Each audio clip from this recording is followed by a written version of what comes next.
Welcome in diploma online class student.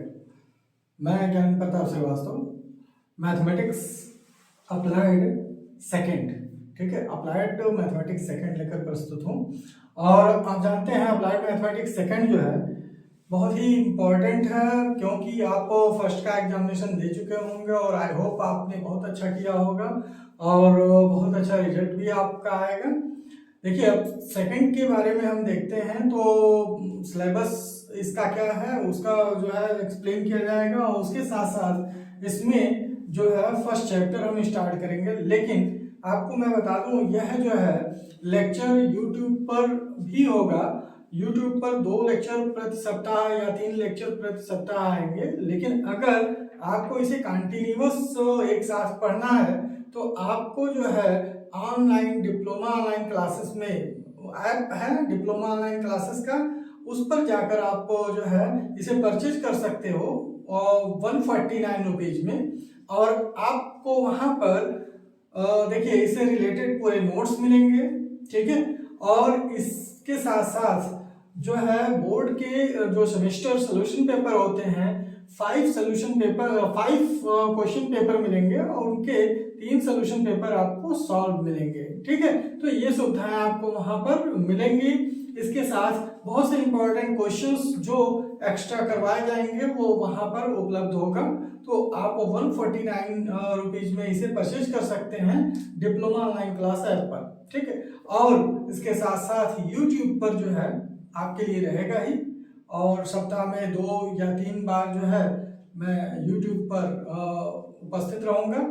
और आप अब देखें सिलेबस के बारे में, जो कि अप्लाइड मैथमेटिक्स सेकंड में जो आपका सिलेबस है वह पहला है समाकलन गणित, ठीक है। पहला यूनिट जो है यहाँ पर 4 यूनिट है। तो फर्स्ट यूनिट जो है ये समाकलन गणित फर्स्ट के नाम से आपको मिलेगा, यानी कि इंटीग्रेशन फर्स्ट के नाम से, इंटीग्रल मैथमेटिक्स कहते हैं फर्स्ट। अब इसमें पहला चैप्टर आपका ये चैप्टर वाइज आ जाएगा। इसमें जो है 5 चैप्टर्स हैं। तो पहला इंटीग्रेशन होगा, यानी कि समाकलन, ठीक, जिसे हम इंग्लिश में क्या कहेंगे, इंटीग्रेशन। ये पहला चैप्टर है। ये बेसिक नॉलेज इसमें है आपके इंटीग्रेशन से रिलेटेड, यानी सिंपल फार्मूला है। और ये इनडेफिनिट है, डेफिनिट नहीं है। डेफिनिट इसके बाद के यूनिट में आपको मिलेगा, और इनडेफिनिट में समाकलन का आपको बेसिक फार्मूलेशन यहाँ पर बताया जाएगा, जो कि डिफरेंशिएशन जो आप पढ़े हैं उसका उपयोग करके आपको बताया जाएगा कि समाकलन क्या है, ठीक है। बात समझ में आ रहा है। इसके बाद हम आते हैं दूसरे चैप्टर पर, जो चैप्टर नंबर 2 होगा, और वह है प्रतिस्थापन द्वारा समाकलन। क्या होगा, प्रतिस्थापन द्वारा समाकलन।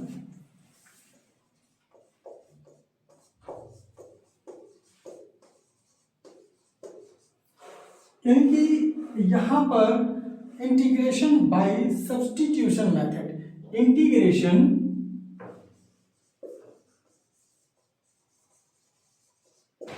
बाय सब्स्टिट्यूशन मेथड, ठीक है। इंटीग्रेशन बाय सब्स्टिट्यूशन आप इसे करेंगे। जब आप आगे बढ़ते हैं तो क्वेश्चन थोड़ा सा कॉम्प्लिकेटेड जरूर होता है। उनके फंक्शन जो है कुछ जो फंक्शन आएंगे, जो फलन आएंगे वो थोड़ा सा कॉम्प्लिकेटेड होंगे, जिसको हम इजी बना कर जो है सॉल्व करेंगे, जिसे हम प्रतिस्थापन कहते हैं। यानी कि कुछ उनकी जगह पर पुट कर देंगे और वह फंक्शन इजी बन जाएगा, और उसके बाद हम इंटीग्रेट कर लेंगे। इसी प्रोसेस को हम प्रतिस्थापन कहते हैं। फिर खंडशः समाकलन क्या आ जाएगा, तीसरा चैप्टर आपका आएगा खंडशः समाकलन।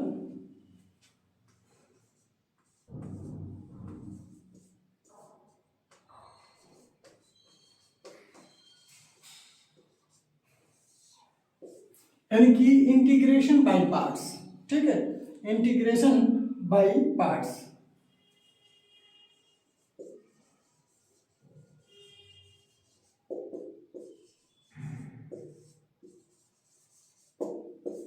देखिए ये तीसरा आपका चैप्टर आ जाएगा खंड समाकलन यानी इंटीग्रेशन बाय पार्ट्स, यानी कि इसमें कोई फंक्शन बड़ा है और उसको दो पार्ट में विभाजित करके हमें उसका समाकलन करना है, या कभी कभी एक ही साथ दो दो फंक्शन दे दिए जाते हैं, जैसे ट्रिग्नोमेट्रिक और अलजेब्रिक दो इस तरह के दिए गए, या ट्रिग्नोमेट्रिक और एक्सपोनेंशियल दिया गया, इसी तरह से लॉगरिथमिक या एक्सपोनेंशियल दिया गया, लॉगरिथमिक या जो है ट्रिग्नोमेट्रिकल दिया गया। तो इस तरह के जब भी दो दो तीन तीन फंक्शन एक साथ आएंगे तो इंटीग्रेशन बाय पार्ट्स हम यूज करके उसको सॉल्व करेंगे।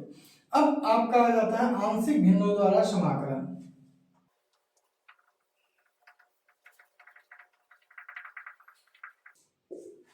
इनकी इंटीग्रेशन बाय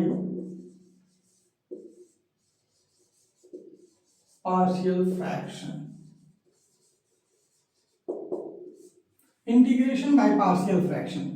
अब जो है आंशिक भिन्नों द्वारा समाकलन होगा, जिसे हम इंटीग्रेशन बाय पार्शियल फ्रैक्शन कहते हैं, ठीक है। जो कि इसमें क्या होगा कि जब भी डिनोमिनेटर यानी कि हर में फंक्शन बड़े होते हैं और हर को दो तीन पार्टों में अगर विभाजित करना होता है तो वो पार्शियल फ्रैक्शन के नियम द्वारा ही विभाजित होता है, आंशिक भिन्नों द्वारा ही विभाजित होता है, और उसके बाद हम उसका इंटीग्रेशन करते हैं तो उसमें ये बताया जाएगा integration by partial fraction.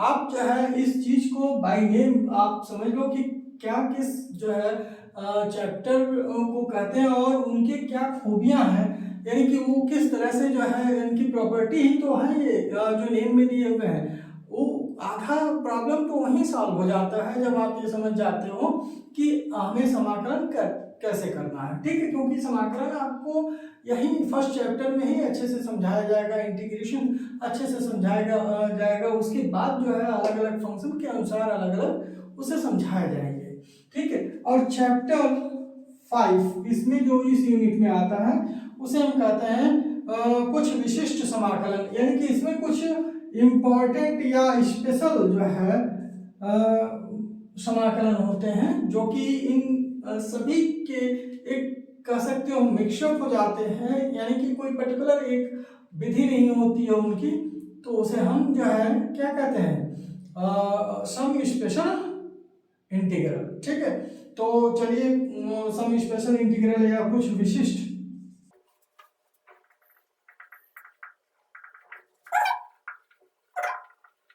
Integral, some special integral, यह जो है आपका 5 हो गया, 1 2 3 4 5, यह कुछ विशिष्ट समाकलन है, सम स्पेशल इंटीग्रल्स यहाँ से हो जाएंगे। इसके बाद आपका आता है सेकंड यूनिट। आपने फर्स्ट यूनिट देखा, जो फर्स्ट यूनिट समाकलन गणित फर्स्ट यानी कि इंटीग्रल कैलकुलस जो है यहाँ पर फर्स्ट बताया जा रहा है। इसके बाद जो सेकंड यूनिट में 5 चैप्टर उसमें भी है सेकंड यूनिट में, और आपको मैं बता दूं फर्स्ट एंड सेकंड यूनिट जो है काफी इंपॉर्टेंट है, क्योंकि इससे अधिक क्वेश्चन आप कवर करेंगे, क्योंकि सभी मिलाकर 14 चैप्टर ही हैं, यानी कि 4 यूनिट है। तो आप ये समझ सकते हो कि ये 10 चैप्टर्स जो है अधिक एरिया कवर कर लेते हैं, अधिक सिलेबस कवर कर लेते हैं, इससे अधिक नंबर ऑफ क्वेश्चंस जो आते हैं, जिससे कि आप अधिक से अधिक नंबर प्राप्त कर सकते हो। अब आ जाएगा यूनिट सेकंड।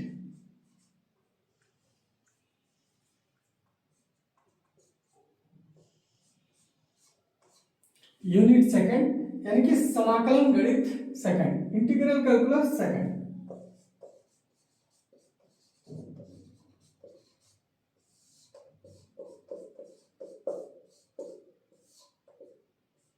यह सेकंड यूनिट है इसका। अब इसमें जो चैप्टर्स होंगे, फर्स्ट चैप्टर इसका फर्स्ट चैप्टर यानी कि 6 नंबर चैप्टर, ये बुक में आपके 6 नंबर चैप्टर दिया होगा, इसको निश्चित समाकलन यानी कि डेफिनिट इंटीग्रल कहते हैं। निश्चित समाकलन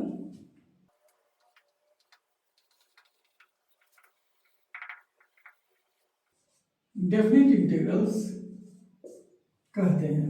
ठीक है, यह डेफिनिट इंटीग्रल्स है या डेफिनिट इंटीग्रल्स कह सकते हैं, डेफिनिट इंटीग्रेशन कह सकते हैं, आप जो भी लिखें।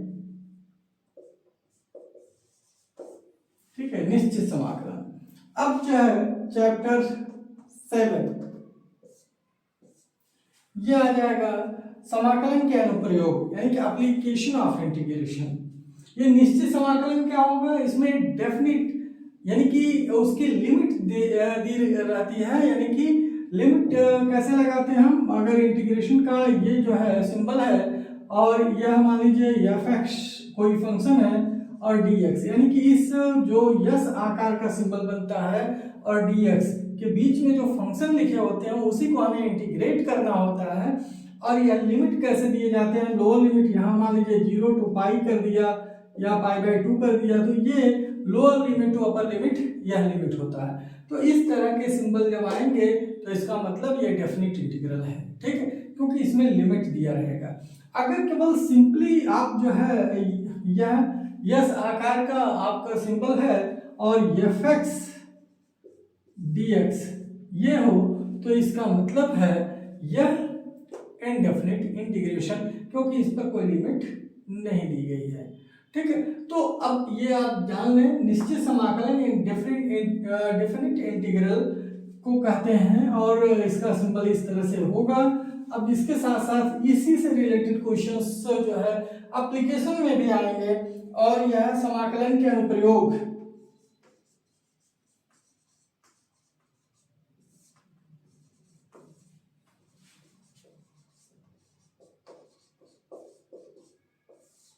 यानी कि एप्लीकेशन ऑफ इंटीग्रेशन,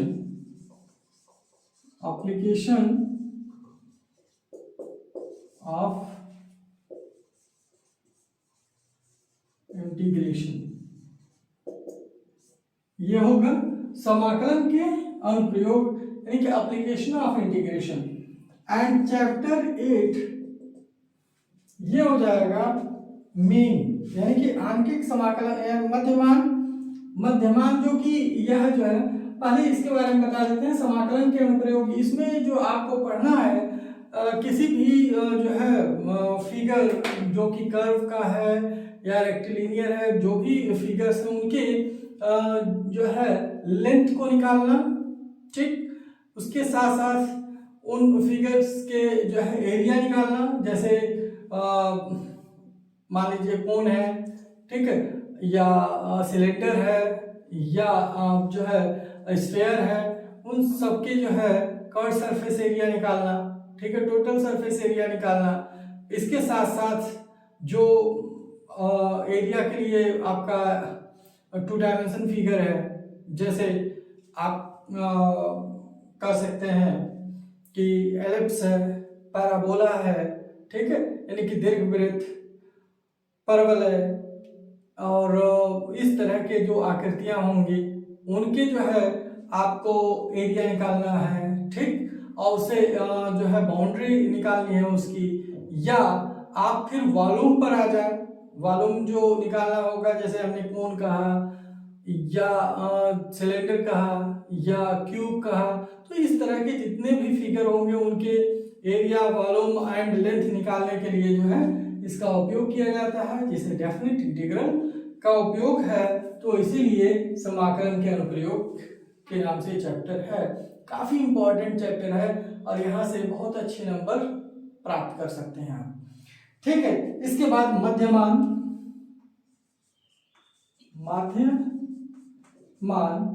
यह जो है मध्यमान एप्लीकेशन ऑफ इंटीग्रेशन का ही एक पार्ट है, यानी कि इंटीग्रेशन से ही निकलेगा और इसे मीन वैल्यू चैप्टर नाम देते हैं।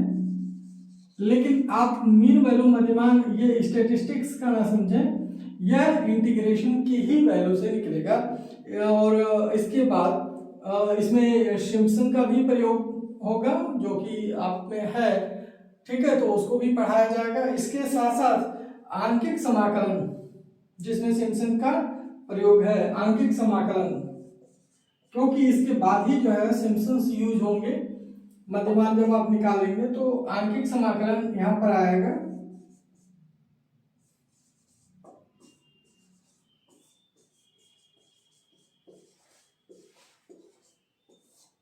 यानी कि न्यूमेरिकल इंटीग्रेशन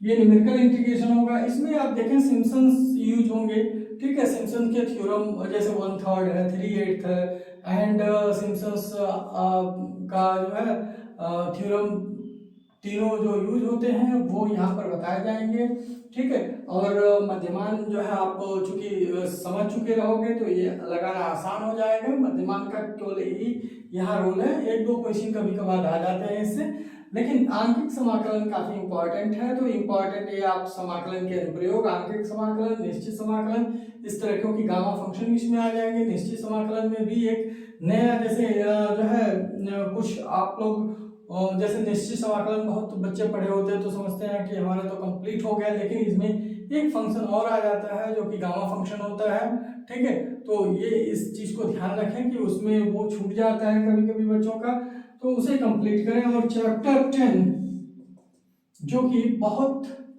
इम्पोर्टेंट चैप्टर में है, कई जो है इसमें विधियां आती हैं, जैसे न्यूटन-रैम्सन्स मेथड है, गॉस थ्योरम है, ठीक है। तो इस तरह के कई चैप्टर यानी कि मेथड आते हैं जिसे बीजीय समीकरणों के का हल कहा जाता है आंकिक विधियों द्वारा, यानी कि बीजीय समीकरणों का हल।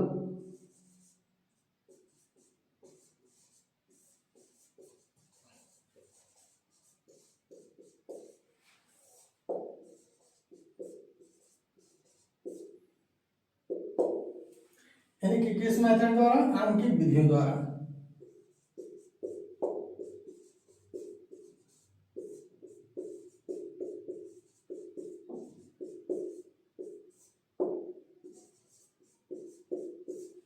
ठीक है, आंकिक विधियों द्वारा ये किया जाता है। Solution of algebraic equation numerical method. Solution of algebraic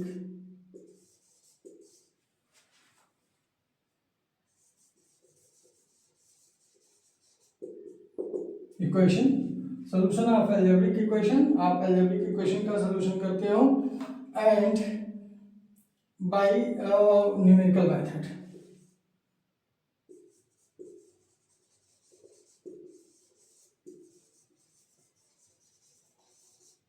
तो आप देखो ये 5 चैप्टर इसमें हो गए, 6, 7, 8, 9, 10। आप 10 चैप्टर यानी कि न्यूटन-रैम्सन्स मेथड इसमें है, 3-4 मेथड आपको मिल जाएंगे और गॉस मेथड भी है, ठीक है।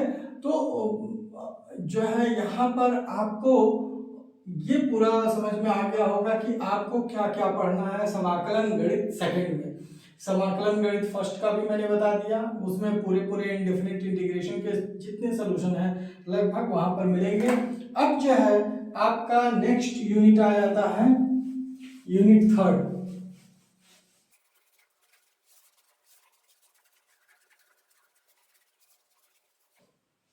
यूनिट 3 यहाँ पर यानी कि द्विविमीय निर्देशांक ज्यामिति है, यानी कि यूनिट 3। आप सोच रहे होगे कि ये काफी कठिन होगा, नहीं, बहुत ही आसान है। पहले जब ईयरली कोर्स चलता था तो ये काफी टॉपिक बड़ा था, कठिन था, लेकिन अब जो है बहुत ही इजी है और आप यहाँ से बहुत अच्छा नंबर गेन कर सकते हो, ठीक है।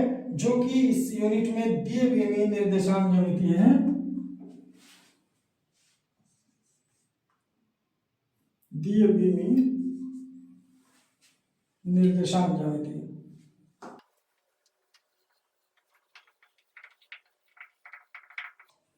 द्विविमीय निर्देशांक ज्यामिति, और इसमें केवल एक चैप्टर है 11 नंबर चैप्टर, जिसे हम कहते हैं सर्कल, ठीक है, यानी कि वृत्त। ये क्या है? वृत्त, यानी सर्कल। 11 नंबर चैप्टर है वृत्त यानी कि सर्कल। यह बहुत ही इंपॉर्टेंट है। अच्छा, आप देखो कि बहुत तो बच्चे जो है ज्योमेट्री से दूर भागते हैं। आप कंटिन्यूअस ये क्लास करो, आपको देखोगे ज्योमेट्री से काफ़ी लगाव हो जाएगा और बहुत अच्छे से समझ में आ जाएगा। देखिए, आप मैथमेटिक्स में जब तक अलजेब्रा और ज्योमेट्री पर पकड़ नहीं बनाओगे तब तक मैथमेटिक्स अच्छा नहीं हो पाएगा। ठीक है, तो ये हकीकत है। बाकी आप जानते हो कि केवल इधर उधर करके एनी हाउ पास हो जाना ये बहुत बड़ी बात नहीं है, लेकिन क्या आपने उसके बारे में नॉलेज आप रखते हो? आप इंजीनियरिंग के स्टूडेंट हो तो जाहिर सी बात है आपकी ज्योमेट्री बहुत अच्छी होनी चाहिए, ज्योमेट्री पर पकड़ होना चाहिए, तभी आप आगे कुछ कर पाओगे। और उसके साथ साथ जो है आपको अलजेब्रा का नॉलेज होना चाहिए, जिससे कि फार्मूलेट कर सको, फार्मूलेशन आपको आना चाहिए, आप उसका एप्लीकेशन यूज कर सको, क्योंकि अलजेब्रा के बिना ये जो है अधूरा है। ठीक है, क्योंकि आपका कैलकुलेशन राइट नहीं होगा।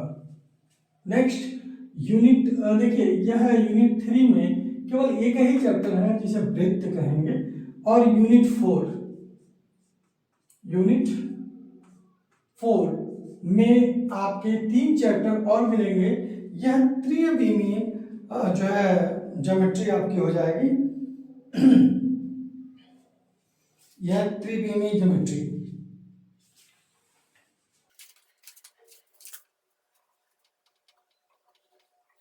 त्रिविमीय और निर्देशांक ज्यामिति ये भी निर्देशांक है।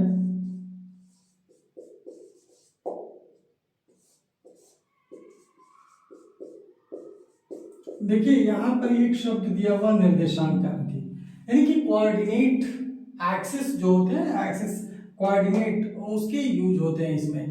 क्योंकि दो तरह के ज्योमेट्री होते हैं, एक सॉलिड ज्योमेट्री होता है जो कि यानी कि विदाउट कोऑर्डिनेट आपको ए बी लेंथ दिया हुआ, बी सी लेंथ दिया हुआ, तो ये जो है आप निकालते हो। लेकिन जहां कोऑर्डिनेट की बात आ जाएगी तो X axis, Y axis, Z axis, इस तरह का अगर त्रिविमीय है तो एक्स वाई जेड तीनों यूज होगा, और द्विविमीय है तो एक्स और वाई ही यूज होगा। तो आप देखोगे यहाँ पर एक्स वाई यूज होगा और यहाँ X Y Z axis use होगा। तो इसलिए हम कहते हैं कि शब्दों पर विशेष ध्यान रखो कि किस तरह की ज्योमेट्री हमें पढ़नी है इसमें। ठीक है, क्योंकि बच्चे घबरा जाते हैं और लगते हैं उस प्लेन ज्योमेट्री को पढ़ने, या उससे जो है काफी दूर भागते हैं, क्योंकि वो समझ नहीं पाते हैं कि ये किस तरह की ज्योमेट्री है। ठीक है, तो आपको ये समझना होगा। और पहली बात इसमें जो चैप्टर होगा, चैप्टर नंबर 12, यानी कि अंतरिक्ष में बिंदु, यह भी ज्योमेट्री से रिलेटेड है। कहीं पर भी बिंदु हो, दैट इज द यानी कि इन स्पेस कहते हैं। ठीक है, अंतरिक्ष का मतलब ये नहीं है कि आप जो है स्काई से ऊपर जाओ। यहाँ पर अगर किसी भी जगह आप रख रहे हो एक point, this is known as a space, यानी कि अंतरिक्ष वो कहलाएगा, उस चीज के लिए होगा। ठीक है, हम जो आम बोलचाल में हम अंतरिक्ष कहते हैं वो मत समझिए आप कि हम जो है आउट ऑफ एटमॉस्फेयर जाकर वहाँ स्पेस में पॉइंट प्लेस करेंगे, नथिंग एल्स है, इस तरह का कोई चीजें नहीं है। तो अंतरिक्ष में बिंदु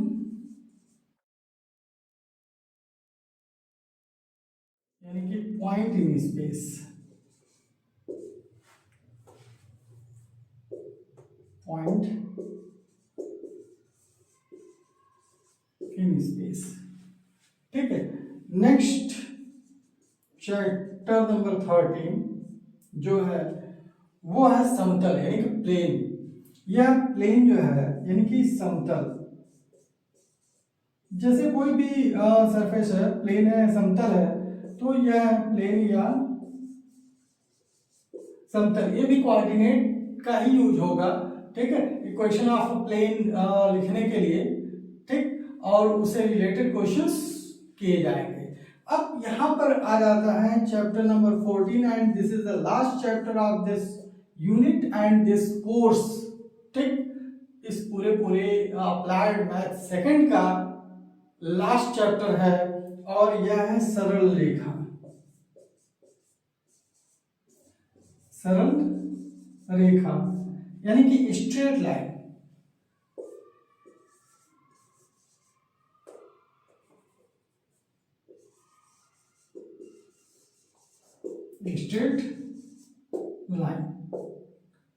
सरल रेखा यानी कि आप क्या पढ़ रहे हो, स्ट्रेट लाइन।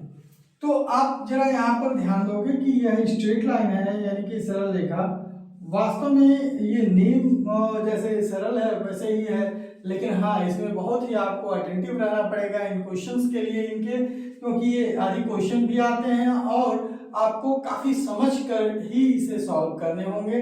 तो ये आपका यूनिट 3, यूनिट 4 और आपको 2 यूनिट पहले भी मैं एक्सप्लेन कर चुका हूँ, यूनिट 1 और यूनिट 2, ठीक है। और उससे रिलेटेड टॉपिक से रिलेटेड मैंने नेम भी बताया आपको, और उस नेम से रिलेटेड कुछ इम्पोर्टेंट जो है आपको मैंने बताया कि वो नेम क्यों रखे गए हैं, क्या उसमें है। तो ये सभी चीजें आप समझ लें। और इसके साथ साथ हम अब शुरू करेंगे चैप्टर 1 और हम आपको बताएंगे कि किस तरह से जो है इंटीग्रेशन स्टार्ट करेंगे आप और कैसे क्वेश्चन करेंगे और क्या क्या इंपॉर्टेंट फार्मूले हैं। तो चलिए कुछ आज हम स्टार्ट कर देते हैं और उसके साथ साथ कुछ क्वेश्चन भी सॉल्व करते हैं, जिससे कि आपको पता चले कि अप्लाइड मैथमेटिक्स काफ़ी टफ नहीं है, एकदम इजी है। फर्स्ट के अपेक्षा सेकंड तो इजी ही है, क्योंकि इसमें नंबर ऑफ चैप्टर्स भी कम है और वैराइटीज ऑफ टॉपिक्स भी कम है। जैसे इसमें दोनों यूनिट इंटीग्रेशन से रिलेटेड है और लास्ट दोनों यूनिट निर्देशांक से रिलेटेड है, एक द्विअभिमी है और एक त्रिअभिमी है। बस इतने ही, आप अगर इन शॉर्ट कहें तो इतने ही आपके सिलेबस है। यानी कि एक तो यूनिट आपका इंडेफिनिट इंटीग्रेशन है, दूसरा यूनिट आपका डेफिनिट इंटीग्रेशन का है, उसके साथ साथ केवल आपका निर्देशांक ज्यामिति यानी कि द्विअभिमी निर्देशांक ज्यामिति में वृत्त आपको मिलेगा और त्रिअभिमी निर्देशांक ज्यामिति में जो आपको अंतरिक्ष में बिंदु यानी कि पॉइंट इन स्पेस का है, तो बहुत ही अच्छा है।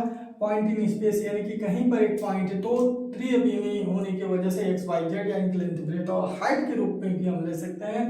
फिर समतल यानी कि प्लेन है और उसके बाद सरल रेखा यानी कि स्ट्रेट लाइन है। यही 4 यूनिट आपके लिए है, ठीक है। तो चलिए अब फर्स्ट यूनिट हम स्टार्ट करते हैं और पहला चैप्टर इंटीग्रेशन।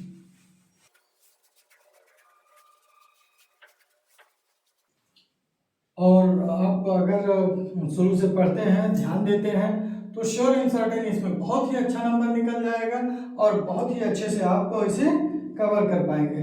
तो चलिए हम एक देखते हैं कि इंटीग्रेशन स्टार्ट कहाँ से हुआ। अगर हम डिफरेंशिएशन देखें तो डिफरेंशिएशन का मतलब है टू रिड्यूस यानी कि किसी चीज को घटाते जाना या कम करते जाना, लेकिन इंटीग्रेशन यानी कि एक ऐड करने वाली प्रक्रिया है, यानी कि एक दूसरे के अपोजिट ही है, ठीक है। अगर हम देखें तो डिफरेंशिएशन का अपोजिट ही हमें इंटीग्रेशन मिलेगा। और अगर हम किसी भी फंक्शन का, जरा ध्यान दीजिएगा यहाँ पर d/dx f(x) करते हैं, ये फंक्शन है f(x), ठीक है। f(x) मान लीजिए आप ब्रैकेट की आवश्यकता भी नहीं है तो आप मतलब आप डायरेक्ट लिख लें f(x), ठीक है। ये फंक्शन है, इसका इंटीग्रेशन और डिफरेंशिएशन हम करते हैं और मैं मान लेता हूं कि यह डिफरेंशिएशन स्मॉल f(x) आ गया। तो इस स्मॉल f(x)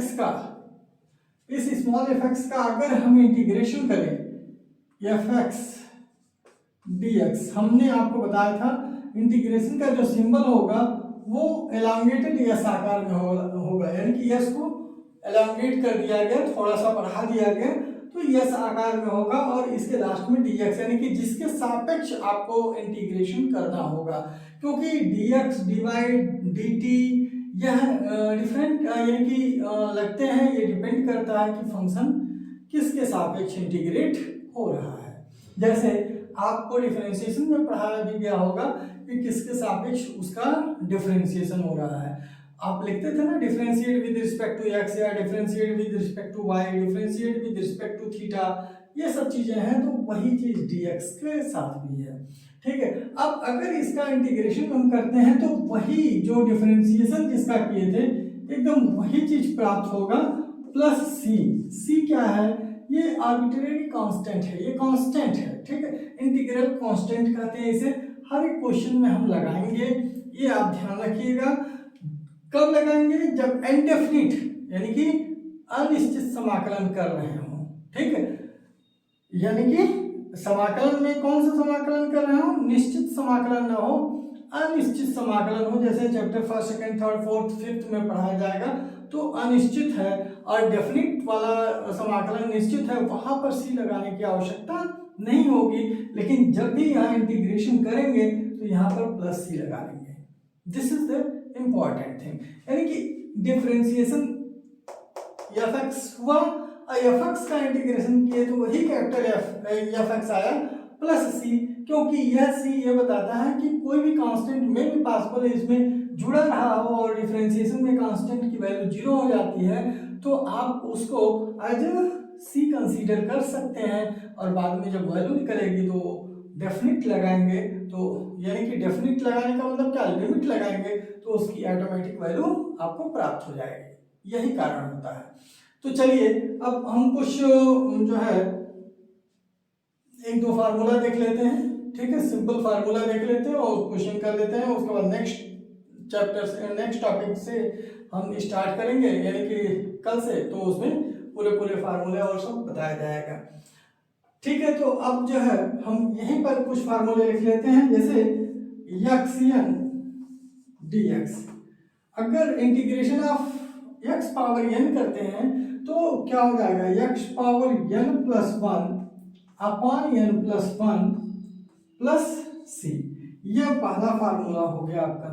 ठीक है, अब जो है इंटीग्रेशन दूसरा, मान लीजिए किसी कांस्टेंट का इंटीग्रेशन करते हैं, कोई के फंक्शन है और उसका इंटीग्रेशन कर देते हैं, तो यह x के सापेक्ष इंटीग्रेट हो रहा है, ये तो इंटीग्रेट नहीं होगा, वो बाहर चला जाएगा। देखिए 1 dx हो जाएगा, और 1 का इंटीग्रेशन जो होगा, चूंकि डिफरेंशिएशन 0 हो रहा था तो इंटीग्रेशन 1 का x हो जाएगा, क्या हो जाएगा x। तो आप ऐसे लिख सकते हैं कि x प्लस सी, हमेशा आप सी लगाएंगे ही लगाएंगे अगर आपको लिमिट नहीं दी गई है। ठीक है, अब जो है थर्ड हम पॉइंट आ जाते हैं और एक फार्मूला ले लेते हैं, यानी कि e पर पावर x एक्सपोनेंशियल का e पर पावर x dx, तो ये क्या हो जाएगा, e पर पावर x dx का यहाँ पर जो फार्मूला आएगा e पर पावर x प्लस सी, ये होगा। ठीक है, फिर अगर हम नेक्स्ट फार्मूला लेते हैं चौथा, 1 अपॉन x dx, अगर इसका इंटीग्रेशन करते हैं तो देखिए इसका डिफरेंशिएशन जो है log x का डिफरेंशिएशन 1 अपॉन x आता था, तो ये 1 अपॉन x का इंटीग्रेशन क्या हो जाएगा, log x base e plus C. Plus C तो हर जगह आपको लगाना होगा जब तक कि आप डेफिनिट इंटीग्रल ना पढ़ें। ठीक है, डेफिनिट इंटीग्रल पढ़ेंगे तो ऑटोमेटिक ये चीजें आ ही जाएंगी। ठीक, तो सी लगाने की आवश्यकता नहीं पड़ेगी। फिर अगर हम a पर पावर x dx का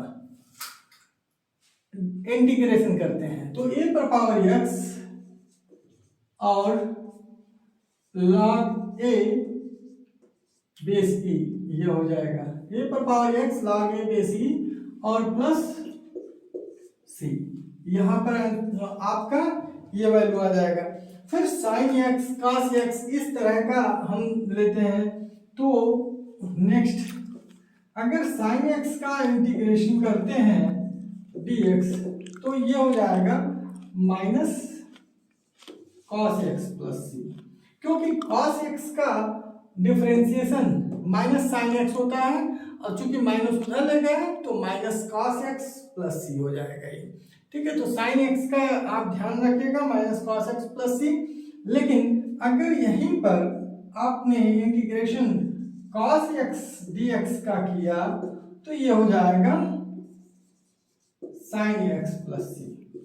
तो इस तरह से आप डिफरेंशिएशन अगर आप अच्छी तरह जानते हैं तो इंटीग्रेशन के फार्मूले ऑटोमेटिक बनते चले जाएंगे, जस्ट उसके ही अपोजिट फार्मूले होते हैं, बस आपको उन्हें इंटीग्रेशन के रूप में लिख लेना होता है। ठीक है, चलिए कुछ क्वेश्चंस अब लगाए जाएं। ठीक, और उसके बाद नेक्स्ट टर्न पर या नेक्स्ट लेक्चर पर हम इसके और अधिक फार्मूलों के साथ और क्वेश्चन के साथ उपस्थित होंगे। तो सबसे पहले हम एक क्वेश्चन लेते हैं,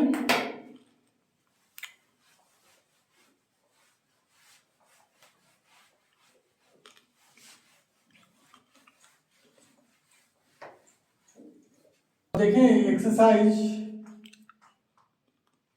1.1, ठीक है, और एक क्वेश्चन हमने लिया, क्वेश्चन नंबर 1, और यहाँ पर integration ax square plus bx plus c, bx plus c dx है। अब इसको इंटीग्रेट करना है। देखिए इंटीग्रेशन वाले फंक्शन जैसे डिफरेंशिएशन में अलग अलग फंक्शन के साथ हो जाते थे, वैसे इंटीग्रेशन में भी वही फार्मूलेशन रहेगा, अलग अलग हो जाएंगे। तो सॉल्यूशन इसका क्या होगा, चलिए हम देख लेते हैं। Integration ax square plus bx plus c और dx। अब यहाँ पर ax स्क्वायर dx लिख सकते हो आप, plus dx plus integration bx dx plus integration c dx। आप ध्यान दो कि a b c जो है कांस्टेंट है, ये बाहर आ जाएंगे। a x square dx plus b x dx plus c 1 dx। अब इसको इंटीग्रेट करो आप, तो x स्क्वायर का क्या हो जाएगा, अब फार्मूला क्या था, x पावर n, तो x पावर n 2 है, 2 प्लस 1 अपॉन 2 प्लस 1, इस तरह से आप लिख लेंगे। फिर b x पावर 1 हो गया, तो b x पावर 1 का 1 प्लस 1 अपॉन 1 प्लस 1, और c कांस्टेंट था तो वो बाहर आ गया, 1 का इंटीग्रेशन क्या हो गया x, अभी हमने बताया था। तो यहाँ पर c ऑलरेडी है तो c तो लिखा ही जाएगा, और उसके साथ साथ x। अब देखिए बेटा वहां पर मैंने कहा था, ये ध्यान रखिएगा कि कांस्टेंट c यूज करते हैं, तो हर एक के लिए जरूरी नहीं है कि अलग अलग c1 c2 c3 यूज करो, ऐसा कोई जरूरत नहीं है, आप लास्ट में रख सकते हो। लेकिन अब दिक्कत यहाँ पर यह आ जा रही है कि ऑलरेडी c हमें क्वेश्चन में दे रखा है, तो जब ऐसा स्थिति आया कि क्वेश्चन में कोई कांस्टेंट पहले से एज सी दे रखा है, तो चूंकि सी लिखोगे तो आप डिफर नहीं कर पाओगे ना कि वो जो दिया गया है वो है या जो हम अपना लगा रहे हैं वो है, तो इसलिए हम कोई और कांस्टेंट उसी चीज को के लिख दे रहे हैं, कोई दिक्कत नहीं है, ठीक है। हम उसे के से भी रिप्रेजेंट कर सकते हैं, इसे के से, आखिर में कांस्टेंट ही तो रखना है, तो के भी एक कांस्टेंट है, ठीक है। तो यह इसका आंसर हो जाएगा। क्लियर। अब देखें एक क्वेश्चन और इसी तरह से लिखते हैं और सॉल्व करते हैं।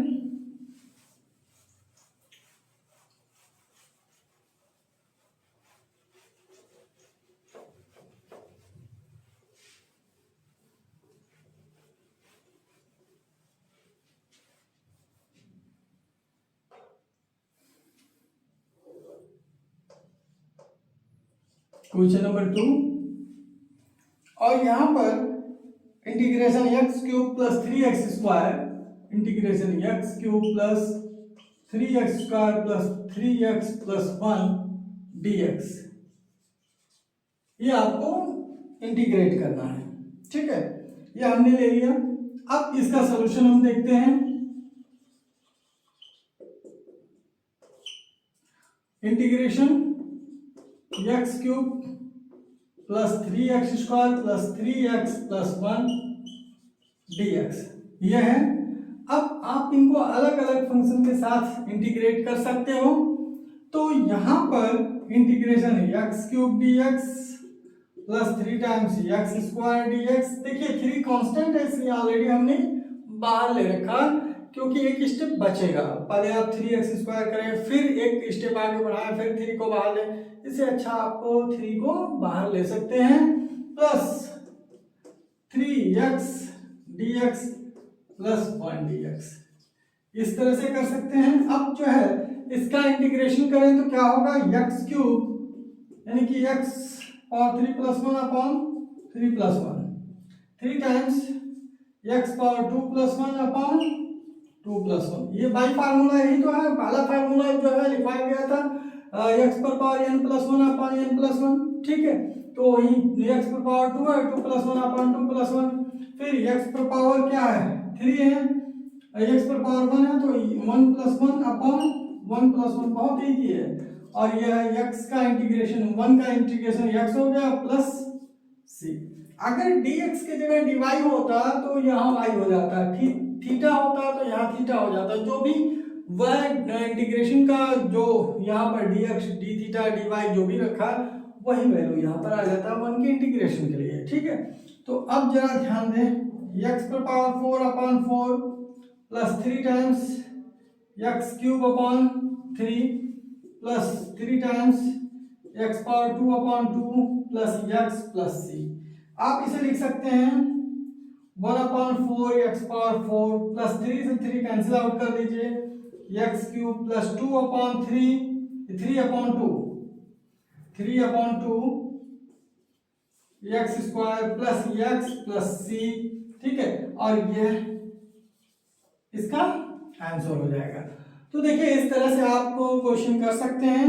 एक क्वेश्चन मैं आपको होमवर्क में दे रहा हूं जो कि आप करेंगे, काफी इंपॉर्टेंट क्वेश्चन है और आया हुआ है। तो किसी भी क्वेश्चन को छोटा ना समझें, ये ना समझें कि ये छोटा है तो नहीं आ सकता है। बहुत से ऐसे क्वेश्चन हैं एग्जामिनेशन में आपने देखा होगा कि छोटे क्वेश्चन ही जो है बड़े नंबर में भी दे दिए जाते हैं कभी कभार। ठीक है, और बच्चे कंफ्यूज हो जाते हैं, ये सोचते हैं कि ये तो हो ही नहीं सकता भाई, इतने नंबर के क्वेश्चन नहीं हो सकते हैं ये, या कुछ और ही लगाना होगा, तो कंफ्यूजन में वो उसे ड्रॉप कर देते हैं, छोड़ देते हैं।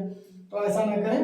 और होमवर्क के लिए जो क्वेश्चन आपको दिया जा रहा है वह इंटीग्रेशन